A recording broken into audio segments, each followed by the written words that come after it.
I'm going to be reading the SCP tale titled Unstoppable. This story was linked to on SCP-3284.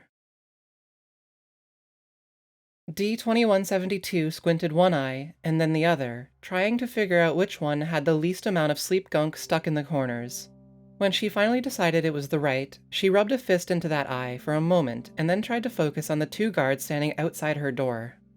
"Hey guys," she says in between yawns. "Bit early for this shit, ain't it?" "Late for us," the one she recognized as Officer Grady told her with a shrug. She didn't know the other guy, either a new hire or a transfer. Rubbing the other eye and wishing for an energy drink, she sighed and leaned against the doorframe. "Let me guess, I'm about to get my walk-in papers?" "If only you were so lucky," Grady chuckled. "Come on, 72, we ain't got all morning." Yeah. 72 turned around and slumped back into her room, the solid security door sliding into place behind her. Trying to find the perfect balance between taking enough time to annoy the guards, but not enough time to legit piss them off, she stripped out of her standard, and for some damnable reason mandatory, orange D-Class pajamas and started slipping into her standard orange D-Class jumpsuit and accompanying underthings. Not in that exact order, though it amused her for a few moments to imagine stepping out in full homemade superhero regalia. As she sat on the bed and laced up her boots, she looked up at the mirror on the opposite wall and let out a quick huff at her reflection. "Another day in paradise," she mumbled, pulling the knots tight and standing up. New Guy and Grady flanked her the moment she stepped back out of her room, then silently led her out of the D-Class dormitory. The hallways of Site-272 were quiet, but not completely dead, even at such an awful hour in the morning. Researchers and the occasional guard or administrative drone would pass by, sometimes giving 72's escorts a nod of recognition but completely ignoring the petite women between them. Better than jail, I guess, 72 reflected, not for the first time. There had been plenty of instances during her previous incarceration that she'd wished the people in charge had ignored her, treated her like a non-entity. Not that her time at the Foundation had been all wine and roses, but it beat the alternative. Her jaw tightened slightly as she remembered just how close she had already come to going back to that alternative. It tightened further when she looked up and realized where they were heading. "Hey, guys." "No talking," New Guy said, perhaps harsher than he'd meant and almost certainly tougher than he actually felt. "Yeah, but..." "Come on, it's been a long night." Grady's shoulders sagged a bit as he rubbed the bridge of his nose. "Don't make this any harder than it's gotta be, alright?" "Jeebus fucking cripes," 72 cursed under her breath, but she kept any other misgivings to herself as they crossed the dreaded security checkpoint into Site-272's Keter Wing. The air beyond seemed actively oppressive. Given the experience she'd already accumulated with the Foundation, 72 assumed that the feeling probably wasn't entirely psychological. Fortunately, it also seemed that their little trip wasn't going to last much longer. They turned down the first hallway to the right, and just a few doors down the hallway stood the familiar face of Dr. Anna O'Neill, one of the site's senior researchers. Despite the situation she was undoubtedly walking into, D-2172 felt her spirits rise just a little bit. Dr. O'Neill was watching them approach, obviously waiting for them, and she was still filling out a lab coat just as nicely as usual. "Thank you, gentlemen. That will be all," the researcher told the guards, giving them a nod of dismissal. New Guy seemed to hesitate for a moment, a natural reaction given standard operating procedure as 72 understood it. Grady swatted New Guy's shoulder and offered to buy the first round of coffees in the break room, however, so no objections were raised as they went on their way. 72 raised an eyebrow and smirked once she and the lovely doctor were alone. She opened her mouth to speak, but was interrupted by O'Neill holding up a hand. "Please keep your inappropriate advance to yourself today, D-2172, O'Neill said brusquely. 72 loved it when she used her full designation. "We have a job for you." The mood was immediately killed as 72 remembered where she was. "Oh, yeah," she said, glancing over at the door next to them. About that. Keter duty? Really?" O'Neill frowned deeply. "You've read the D-Class Operations Manual as well as the D-Class Sensitivity Training Module 72. You know there's no such thing as Keter duty." "Okay, you get that I can read. So you know I read the sign back there that said this is the Keter Wing, and we're standing right next to a door with a sign on it that says Class Keter, right?" I mean, I know you guys think I'm just some hick chick from the sticks, but I ain't stupid. D-2172. Just because something can easily cause a containment breach does not mean it is inherently dangerous to human life. Right, but... Stop. The doctor took in a deep breath and released it. I understand. Believe me, I do. Given your particular situation, and the pervasiveness of the Keter duty rumors, it certainly would seem reasonable to think we're going to try and kill you off in some horrible testing accident, but I assure you it is not the case. Trust me. 72 crossed her arms and shrugged as she looked away from O'Neill's hard gaze. Okay, she said. Fine. The tension that had been filling the taller woman's body visibly eased away. Good. Now, seriously, this is quite an important task you are being charged with, but it's going to be a great deal easier and safer than you might imagine. For one thing, we aren't going to be doing any testing today. Instead, you'll just be performing a little guard duty. What, like, just standing around with a thumb up my ass? 72 laughed despite herself. Grady ain't gonna like the competition. Well, not quite that easy, I'm afraid. This way, please. Dr. O'Neill turned and moved over to the containment chamber door, which 72 only just noticed was slightly ajar. Without any need to put in a passcode, swipe a security key, or scan any part of her body or DNA, O'Neill was able to simply pull the door open and step inside. You know, maybe this thing wouldn't get all breachy if you tried locking the door. A long, suffering sigh escaped the doctor. You'd think, she replied. Come along, and please leave the door cracked open behind you. 72 restrained herself to a roll of her eyes and a quick shake of her head as her only complaints about the bizarre nature of the situation, then stepped inside and complied with the request. She turned away from the door and had the words, "Okay, now what?" on the tip of her tongue, but she stopped short and frowned at the sight before her instead. The chamber wasn't exactly large, she figured, but it certainly seemed larger than it actually was due to all the empty space within. Stairs led down to a sunken concrete floor illuminated by light panels in the ceiling high above. Aside from Dr. O'Neill and 72 herself, the only other person in the room was another D-class sitting in a folding chair near the center of the room, just in front of a tall stepladder with a lockbox balanced on the top. The doctor's footsteps echoed lightly from the bare walls as she approached him. Thank you, D92368. You may go now. The man closed the ancient magazine he was reading, stood up, and grunted as he audibly popped his back. Thank Christ. The thing did its thing again just before you came in, so it ought to be a while before it does it again. Excellent. Please take the chair and your reading materials with you when you go. And remember... Yeah, prop the door open. No problem, Doc. He quickly folded the chair, then picked it and a small stack of magazines up, hefting them slightly at 72 as he passed by. Sorry, he told her with what sounded like genuine sympathy. Okay, I'm confused. Just what in the hell is going on here? 72 asked, more with confusion than vehemence. Ditching the guard escort? An unlocked containment room? I'd ask if I was on some really fucked up hidden camera show, but that's pretty much SOP around here. O'Neill looked up at the lockbox and took in a deep breath before answering. Ironically, you can add a lack of hidden cameras in this room to your list of unusual circumstances. Trust, she said, turning around to face 72. Trust is something in very short supply in the Foundation, and with good reason. We deal daily with objects that can twist your senses, leaving you unable to trust what you see or hear. We regularly employ criminals, a generally untrustworthy lot, to be used as guinea pigs, which naturally doesn't lead them to trusting us very much in return. Oi, the grand lecture, oi! 72 interrupted, rolling her eyes. Ma'am, if you could just shoot me instead, I'd really... You are on thin ice, 72. O'Neill interrupted in turn. There are very few people here willing to trust you after the incident with SCP-3053, which was bad enough. Trying to break into SCP-3147's locker with D42271 last week has raised questions of your suitability to work with even the safe anomalies. If it were up to Supervisor Kelly and the site director, you would already be rejoining 71 at Broken Cliff Penitentiary. D2172 clamped her mouth shut and swallowed hard. Fortunately for you, I am one of the very few who believe you still have the potential to do good work for the Foundation. the doctor continued. Dr. Markaby and I lobbied hard to keep you here, and this assignment is your last chance to prove that our trust is not misplaced. Fail this, and you will be sent back. Your memories erased, and your sentence reinstated. Yeah, 72 said, her voice even raspier than usual.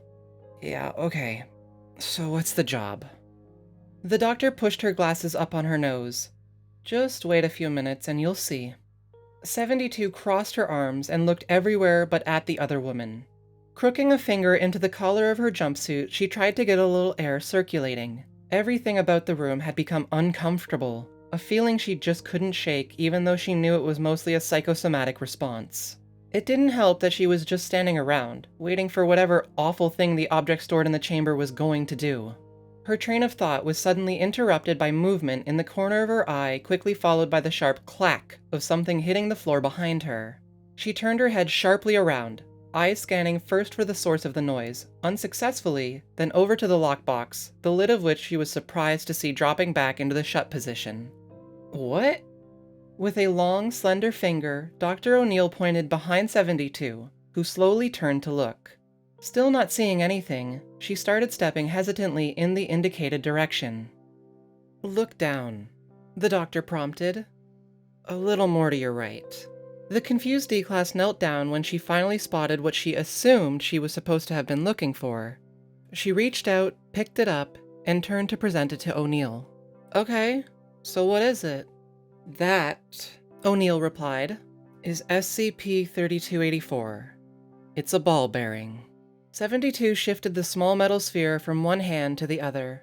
Yeah, I see that. I mean, like, what does it do? Something a little annoying for an organization like ours, I'm afraid. O'Neill rubbed a hand across her forehead.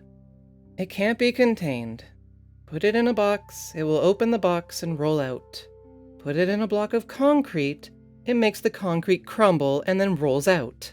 Watch it with a camera, the camera malfunctions, and it teleports away. And so on and so on. D-2172 let out an amused snort. Okay, I can see where that might tweak your noses a little bit, she said. Guess I shouldn't go sticking it in my pocket then. That depends on if you like having pockets with holes in them, O'Neill said with a shrug. And if I just hold on to it real tight? D-92368 wouldn't recommend it, I'm sure. He said his arm is still a little sore from the muscle spasms. Chuck it in a field and ignore the hell out of it? The doctor wagged her finger. Very clever, but just because 3284 wouldn't move itself somewhere else, that doesn't mean somebody couldn't just come along and pick it up when we're not looking. Allowing it to be uncontained simply isn't an option. I guess y'all have thought this through. 72 held the ball up to the lights and squinted at it. So what should I do with this thing before it starts making my hand dance around like a dying spider? Put it back inside the box. Close the lid, but leave it unlocked. 3284 has never been observed to move beyond 10 meters outside of its containment, which is why we have it sitting in the exact center of a 12 cubic meter room with an open door, so it won't consider that part of said containment. Your job will be to locate and replace 3284 after every breach. 72 paused halfway up the ladder. Ah, that sounds... She felt her heart sink a bit as the true nature of her new assignment started to settle in. Incredibly boring. She finished quietly. An enigmatic smile crept across Dr. O'Neill's features. Don't worry, it happens at random intervals, and you'll only be here for 5 hours. That is not reassuring. If you need a bathroom break, the restrooms are just down the hall on the left. Make sure you only go immediately after you put 3284 back in the box, and you have to be done and back within 15 minutes. There aren't any cameras in here, so feel free to do whatever else you want, as long as you don't damage anything and it doesn't interfere with your guard work. If you need any assistance, just go out and wave at one of the cameras in the hall. 72 put the bearing back in its box and jumped down from the ladder. Right, and if I just feel like taking a walk? She wondered aloud. A morning stroll through the Ketterwing, Dr. O'Neill asked in return as she tried to suppress a sardonic smile. One of the most securely locked down parts of this facility, filled with some of its most dangerous and breach-prone anomalies? D-2172 shot finger guns and a wink at O'Neill. "Just testing ya," she said. "Trust, 72.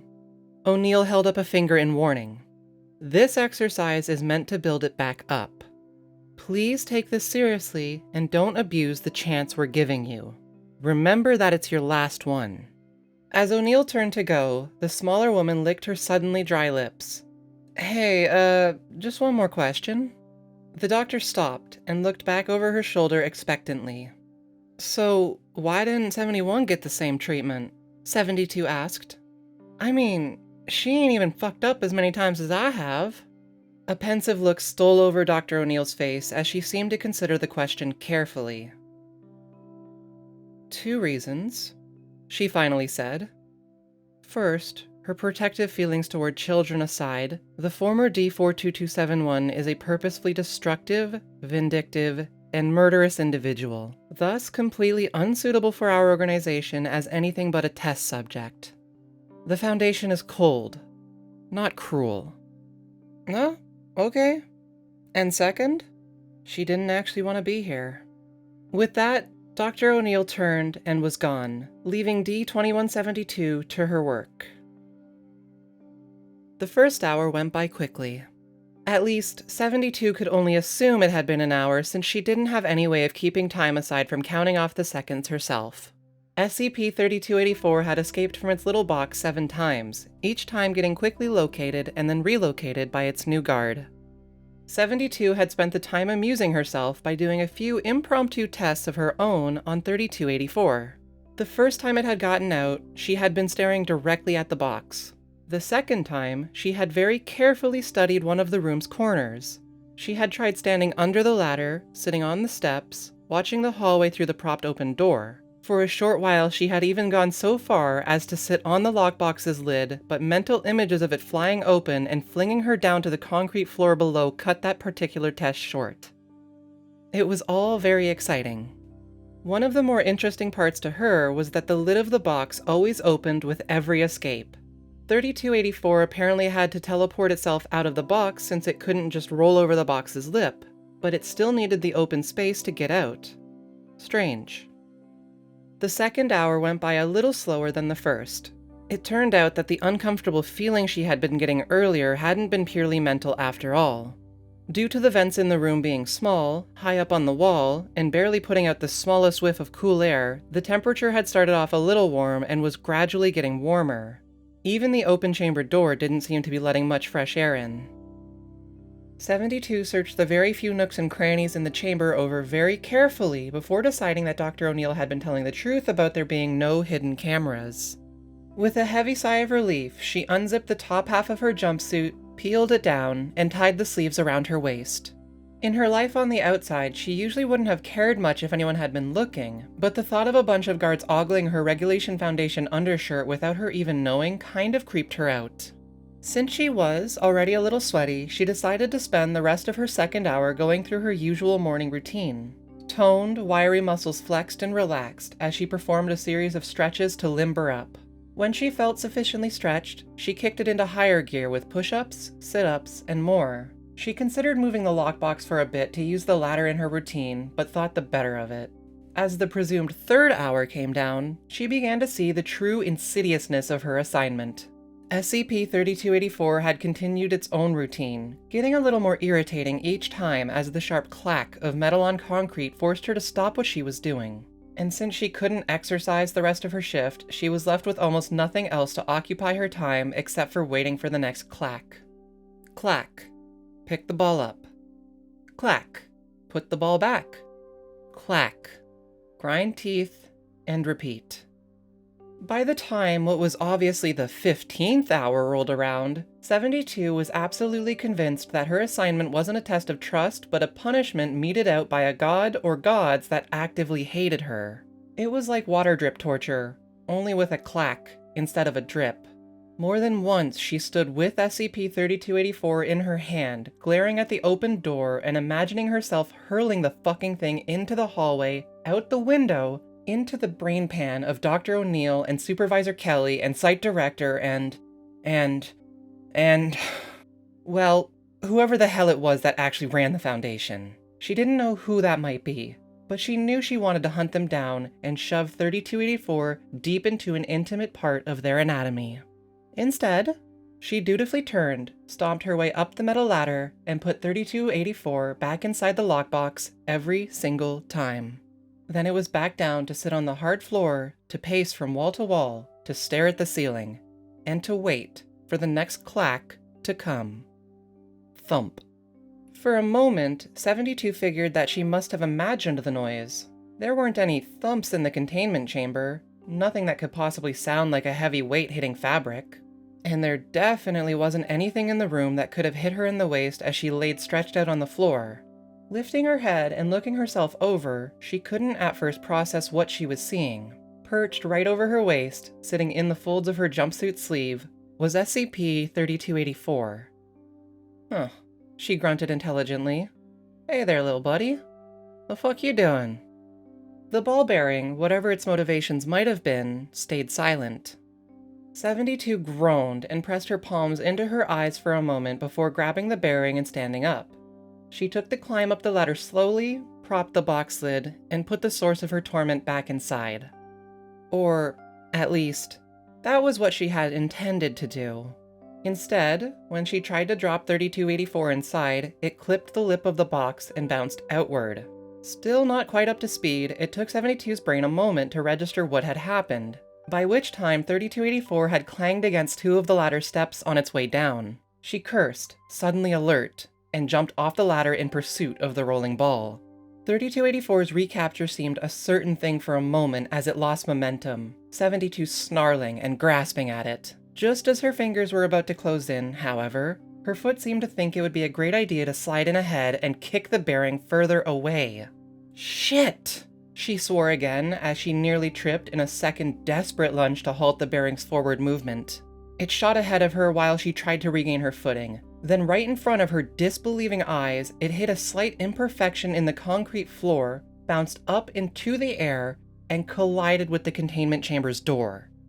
The door, which was still slightly open as per orders, swung further open as 3284 dropped to the floor and slowly rolled into the hallway. 72 stood and pushed herself forward with what felt like agonizing slowness as she watched the door hit its apex, swing back inward, and shut with an audible click.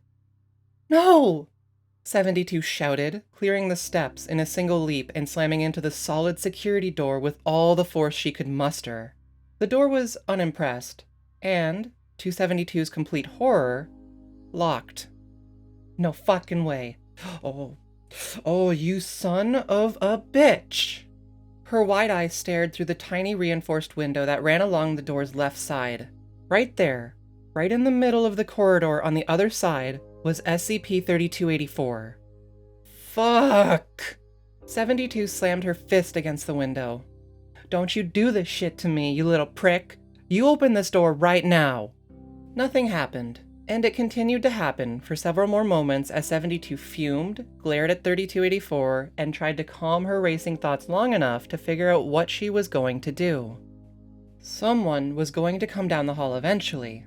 She couldn't remember any part of the site she had been in remaining empty for very long, especially when it was so close to a security checkpoint. So someone would come along and get the door open, let her out, and put SCP-3284 back in, and... Her temper flared back up as she realized the next "and" would be, and see how D-2172 has fucked things up again. Her last chance to stay out of the pen, to get her sentence reduced to nothing, to truly be free again. And it would all go down the drain because she couldn't accomplish the simple task of putting a little metal ball back inside a box properly. She scowled through the window and pointed at SCP-3284. "You stay put," she ordered it, then turned and glanced around the room. Again she wondered if there really weren't any hidden cameras anywhere. She hoped there weren't, or she was about to get into even more trouble. Reaching down into the right leg of her jumpsuit, 72 ran her fingers along the fabric until she found the small bump she was looking for. She moved carefully so as not to bend or drop the small sliver of metal she had secreted in the tiny pocket there. It had cost her quite a bit to obtain the tool, taken time and effort to sew the secret pocket without the guards noticing.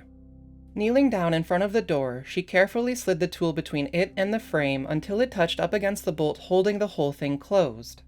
She then tapped the free end of the metal sliver with her finger, and waited. Just when the first drop of panic perspiration had started to roll down her temple, she heard a sharp click as the bolt moved aside.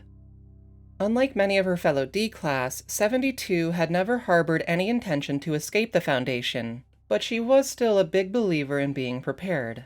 She wasn't entirely certain how the little tool worked. The guy she had traded with had told her it was some kind of little magic trick that he had learned while testing some anomaly or other. All she knew for sure was that it could unlock any door and could only be used once.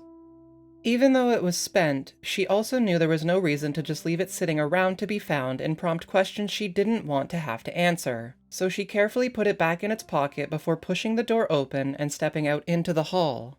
She tried to look as nonchalant as she could as she stepped out, forcing herself not to look up at the security cameras that were undoubtedly zeroing in on her. It didn't occur to her until she had walked past SCP-3284 and into the women's restroom that her earlier worry about the guards seeing her stripped to her undershirt had become moot. She leaned over one of the sinks to rub water on her face and pulled her jumpsuit back up into place while she reviewed her plan in her head. All she had to do was walk back down the hall, surreptitiously kick 3284 back into its chamber, and then walk in after it with no one the wiser. Easy, simple, elegant. A panicked knot rose in 72's throat when she stepped out and glanced down to find that SCP-3284 was no longer where she'd left it. Instead, it was rolling slowly down the hall away from her. Hoping that she wasn't drawing attention to herself, she picked up the pace a little. Her stomach sank as the bearing started to roll just a little bit faster. She leaned forward and sped up, and again it did the same. Within seconds, they were both well past the containment chamber door, the plan completely forgotten. No, come on. 72 was snarling under her breath as she broke into a jog and then a flat-out run. Don't you do this to me, don't you fucking do this! SCP-3284 rocketed along the tiled floor of the hallway as if it had been set up on a steep incline.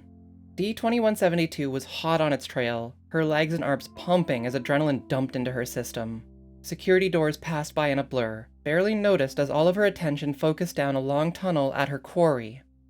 They came up on a T-intersection abruptly, the ball bearing curving along the floor gracefully as it rolled down the new corridor to the right. 72, caught off guard, barely managed to slow down enough to avoid breaking any bones when she slammed into the wall.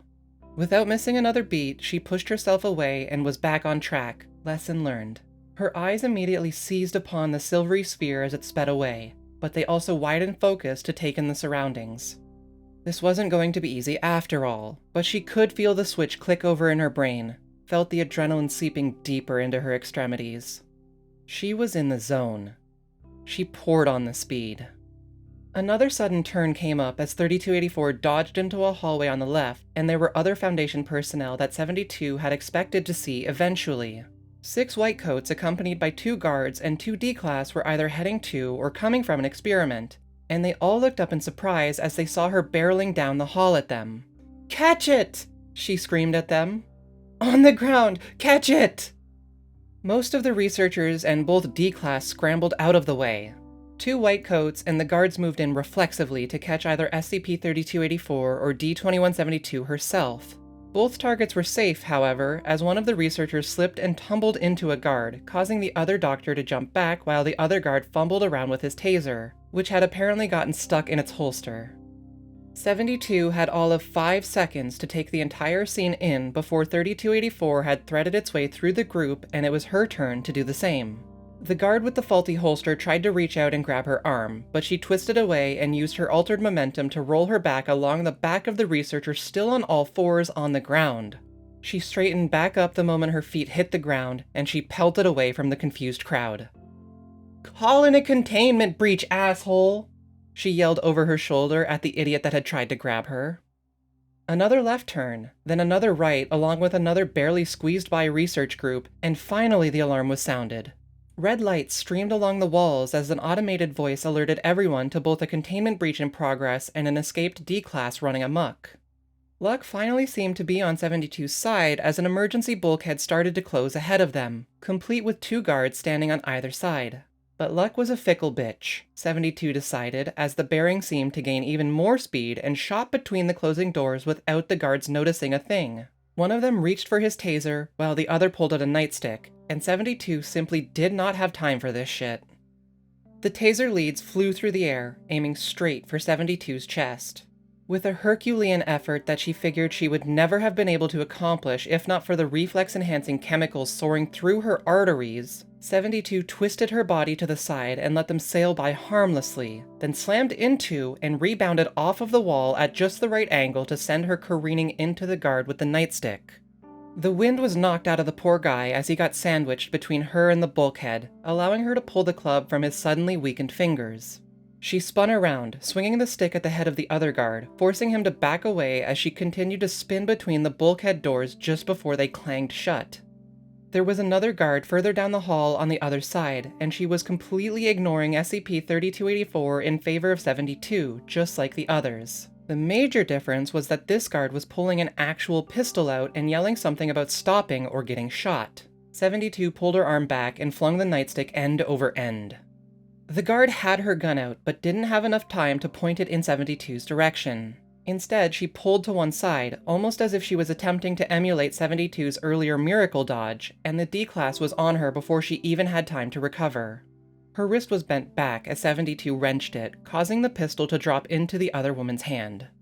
72 didn't stop. Couldn't stop. She elbowed the guard in the face to get her out of the way and was back after SCP-3284. There was no time to aim as she ran, but she still gave shooting at the bearing a try, hoping to at least halt its progress with a bullet hole in the floor. The effort was predictably futile, and after the slide clicked back but not forward, she threw the empty gun aside with a snarl.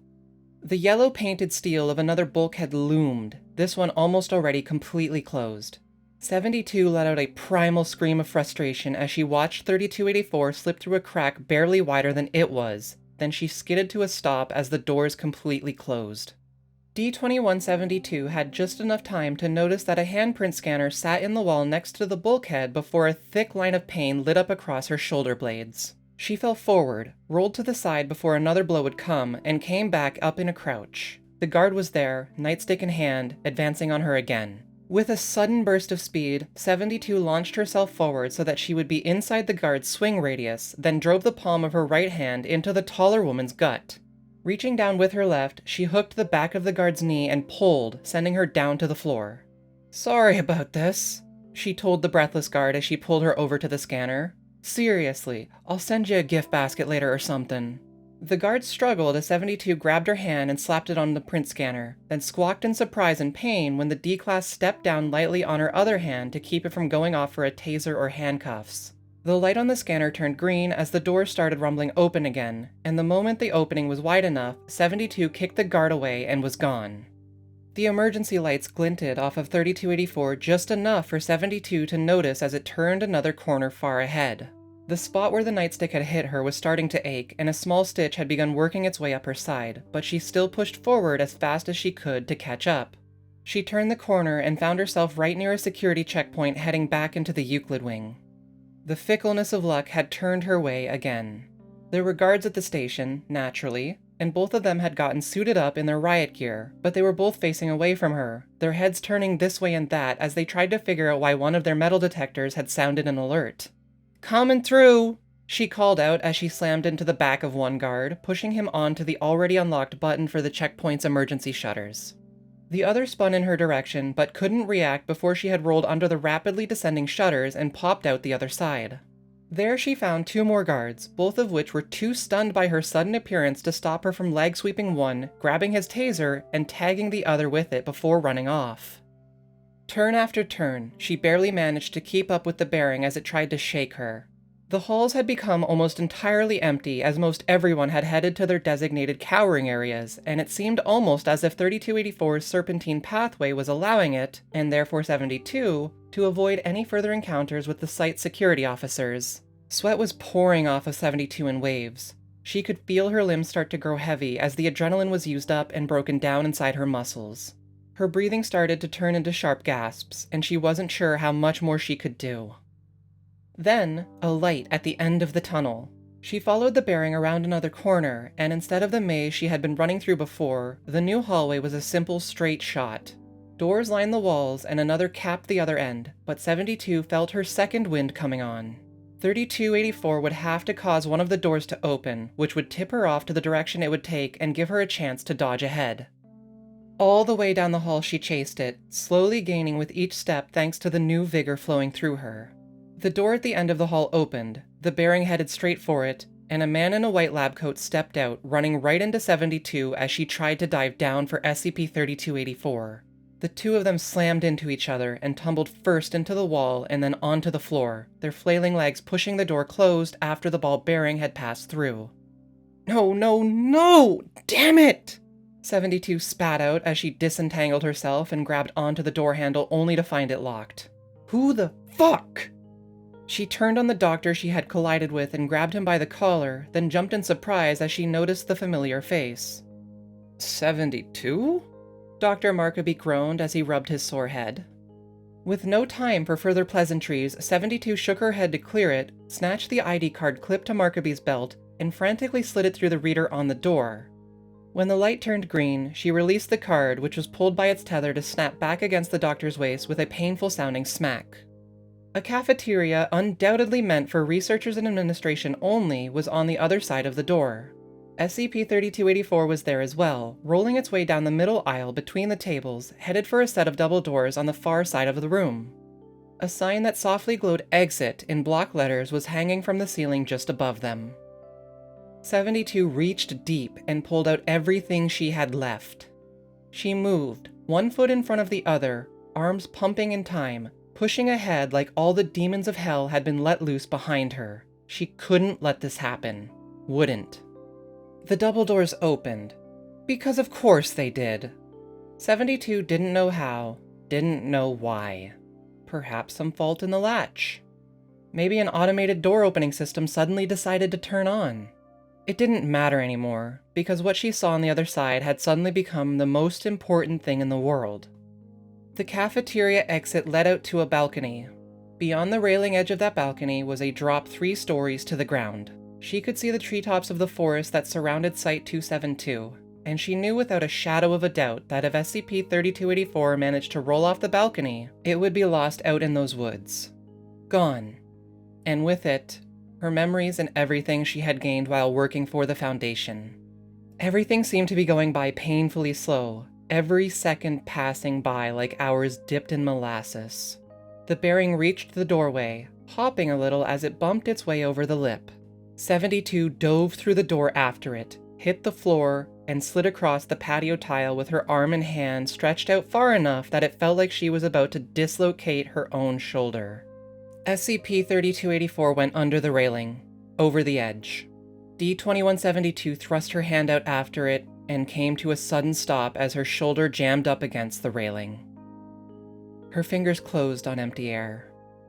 Everything seemed to freeze around 72 as she stared at her clenched fist.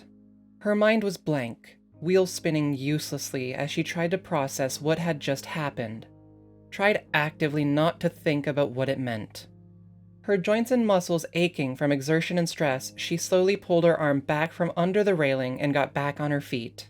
She forced her fingers to uncurl, forced herself to look at the empty palm scored by 4 small dips where her fingernails had dug in.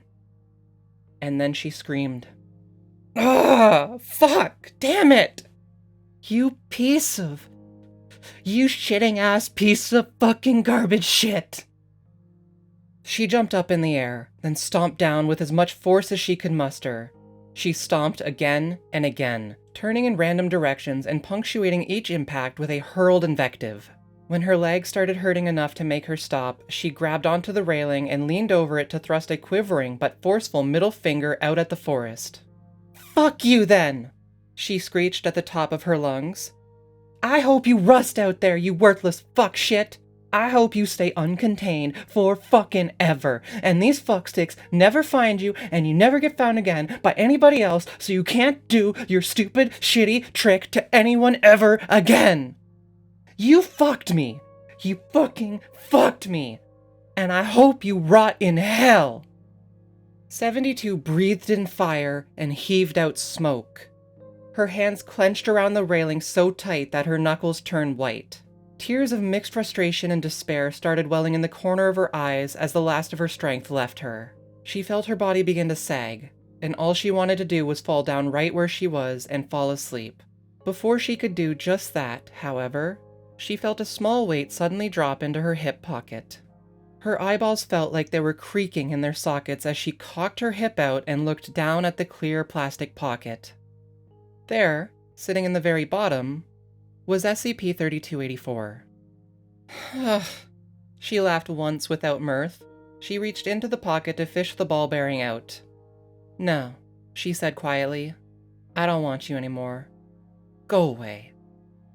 She pulled her arm back, then snapped it forward, sending the bearing flying back out toward the forest. It wasn't quite going to reach the facility's fence line, but it also didn't matter. The second 72 wasn't able to track the tiny sphere anymore. She felt the same weight as before fall into her left breast pocket.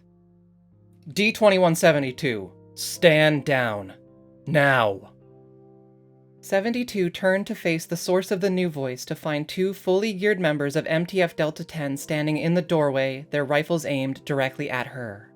Way behind them in the cafeteria, she saw Dr. Markaby frantically talking on his cell phone and occasionally glancing in their direction.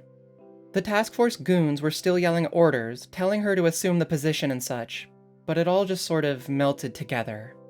It hardly mattered. She knew the routine. She dropped to her knees, put her hands behind her head, and just let everything wash over her. By all appearances, the room seemed warm and inviting. Dark stained wood paneling, thick carpet, beautiful potted plants, the works. Even the long table that she sat chained in front of had something of an inviting, inclusive look.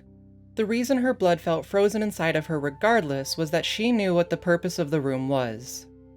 On the side of the table opposite her, 3 people sat in judgment. Her fate was in their hands, and she didn't care much for her odds. D-Class Supervisor Donald Kelly was the only one that allowed his personal opinion of the proceedings show clearly on his face. A deep scowl creased his dark features, his arms crossed against his broad chest, and every time he looked in 72's direction, the muscles in his jaw started to twitch. Dr. Anna O'Neill sat with her hands clasped in front of her on the table, staring impassively at 72 from behind her glasses. The only indication of what she might be thinking was the occasional glance down at the clear breast pocket that still held SCP-3284. The third, and it seemed most important figure at the table, sat between the other two as he silently sifted through files on his tablet. 72 didn't know his first name, but he had introduced himself to her briefly as Site Director Yarborough when he had come in earlier. It had been about that point that it fully sank in just how much trouble she had gotten herself into. Dr. Yarborough let out a long but gentle sigh as he set down the tablet, took off his glasses, and rubbed the bridge of his nose. When he had finished, he leaned forward and looked her directly in the eyes. D-2172, he said, his voice heavy with authority and just a hint of weariness. I'm sure you know why we're here today. The investigation into Incident 328472 is complete, and this is to be the final review on the matter. I understand, 72 said hoarsely. The director nodded. Good. Now, Dr. O'Neill and Mr. Kelly here have both already put in their reports and recommendations, which are being taken into account for the final decision, and they are here now in an advisory capacity. I will be asking you a series of questions about the incident, which you are to answer truthfully and to the best of your abilities. Are you prepared to do that? Yes, sir. Excellent. Then let's begin. During the incident, you displayed a great deal of skill in both combating and evading our security officers, skills that you have shown some propensity for in previous testing environments. This was something on a quite different level, however. How did you manage to do what you did? 72 shifted uncomfortably in her chair. I don't think it was all me, sir, she said. Dr. Yarborough raised his eyebrows. Are you saying you had some kind of outside help? Why didn't you mention this during your debriefing? 'Cause I'm still not really sure about it, she told him with a shrug. I mean, it's kinda crazy. Some of what happened was probably just luck, but the rest? I think maybe 3284 had something to do with it. Supervisor Kelly scoffed and looked like he was about to say something, but Yarborough held up a hand to cut him off. How so? Well, it's just a feeling, but looking back on it, it seems like 3284 wanted me to catch it. Like the whole thing was some kind of game. I just took advantage of the way it set stuff up. Are you saying SCP-3284 is sapient? Asked the director. Like, can it think or whatever? 72 shrugged again. I don't know. I'm not a researcher or nothing. The idea that SCP-3284 is aware of its surroundings and can, to some degree, selectively affect them is a hypothesis we've been planning on testing. Dr. O'Neill chimed in. I see. The director pursed his lips thoughtfully. So, if it hadn't been for the anomalous uncontainable effect aiding you, you don't believe you would have been able to accomplish everything you did that day? 72 looked down at her hands while she nervously fingered the chains hanging from her wrists. Probably not, she finally said. Mr. Kelly? The D-Class supervisor cocked his jaw to the side and glared thoughtfully at 72. She could have, he said grudgingly. Maybe.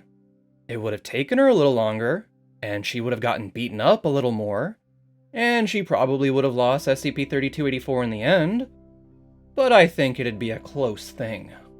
If I had known it was relevant, I would have sent you the security footage of her taking down 3 men twice her size in the mess room a couple months ago. Ah, so it's not just our guards she has a propensity for punching in the gut. 72 flinched at the director's words, but stayed silent. Which I suppose leads us to the next question, Yarborough continued. Which is, why did you do what you did? Confusion and a strange feeling of dread settled over 72. I'm sorry, sir? I guess I don't understand the question. I told Officer Oakes. Yes, I am aware of what you told Officer Oakes, D-2172, the director said, shaking his head. And I do believe you when you say you got into the zone while trying to help with a containment breach. That's not what I'm asking. I'm asking, why did you set out to try and recontain SCP-3284 on your own in the first place? You could have flagged someone down via the security cameras in the hallway, as you had been instructed to do so. When you first ran into the security guards during your pursuit, the footage clearly shows you calling to them for assistance, so it would appear you were not yet zoned out enough that you couldn't simply stop, explain the situation, and let them handle it from there. So again I ask, why? Even if she hadn't been chained, hobbled, and attached to a floor anchor, 72 didn't think she could possibly feel any more trapped. At least 2 of the other people at the table knew her reasons, but the words still stuck in her throat, refusing to come out. She didn't want to have to say it out loud, but she did. I don't want to go back to prison, she told him, her voice small and quiet. I don't belong there. I killed those people. I did. But I don't deserve that place. And I knew that if I stayed here, got through everything y'all wanted me to do, I could get out of there for good. Tears began to well up in the corners of her eyes. She blinked them back, wiped at her nose. And, I mean, this was my last chance, right? She continued. So I couldn't screw it up. I couldn't let that fucking little ball get away from me. And it just got in my head that this was it. I had to do it on my own, and that this was the only way I could prove I could do what y'all wanted. It just kind of popped right out of my head that beating up a shitload of people, doing some property damage on my way to get that ball back probably wouldn't look any better than losing it completely. I did the wrong thing. Again, I guess. And I'm sorry. Silence fell around the table as 72 put her face in her hands and took a deep, ragged breath. Her thoughts tumbled one after the other, dark and disjointed. It was over, and she knew it. The director cleared his throat. Well then, one last question, he said. Do you know or have any thoughts on how or why SCP-3284 came back to you, Or why it seems to be unable to be removed from your person? 72, face still hidden, shook her head. I see. Thank you for cooperating with this inquiry, D2172. Dr. Yarborough picked up his tablet and started typing on it. It may not surprise you to hear that I had already made a tentative decision based on the facts as they had been presented to me. Your answers today have not changed that decision, and now it will be made official. D2172, stand up. The chains rattled, pulling 72's arms down in front of her as she stood, revealing the wet trails streaking across her cheeks. You are hereby released from the Foundation's D-Class program, he told her, still typing. You will be reassigned as an E-Class employee on a temporary basis as a containment specialist, specifically assigned to the containment and testing of SCP-3284 until such time that other arrangements for its containment can be found. This assignment begins immediately, and you will begin receiving payment and other benefits appropriate to your new position as of now. After giving the tablet one final tap, he motioned to the guards standing by the doorway. 72 stared at him agape as they stepped in beside her to remove her shackles. Wait, hey, she said once she had regained her voice. No, hey, this isn't what I want. The sour look on Kelly's face as he and the other stood up told her that he was thinking the exact same thing, if for different reasons. The director folded his glasses and put them away, then stuck his hands in his suit pockets and shrugged at her. Would you prefer to go back to jail? He asked. No, of course not, 72 said, waving her hands helplessly at her sides. I mean, I want to be free, damn it.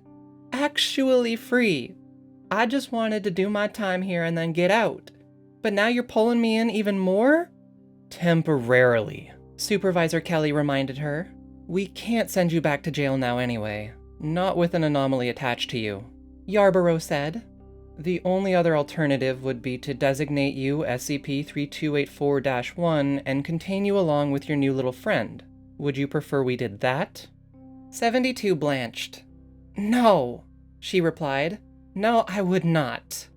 The director gave her a smile. Good. It would be a terrible waste of a potential resource. Now, you're going to be attached to Dr. O'Neill's research team, of course. We'll get you through your new orientation tomorrow, but for now she'll be giving you a quick rundown and showing you the way to your new quarters. Have a good evening, Miss Masters. She flinched at the sudden use of her real name, then again when she noticed that Dr. O'Neill had already rounded the table and was standing beside her. Everything was suddenly coming at her too fast, too much, and the fact that she couldn't tell whether things had worked out well or not was making her jumpy. O'Neill put an understanding hand on her shoulder to help calm her down. Miss Masters? The doctor said gently. Or would it be alright if I called you Samantha? Sam, the former D2172 said reflexively. Yeah, it's fine. Then you can call me Anna, if you wish. Outside of testing chambers and official reports, at least. She gave a conspiratorial wink as she started guiding the dazed woman out of the room. Cool. Anna smiled. Welcome to the Foundation, Sam.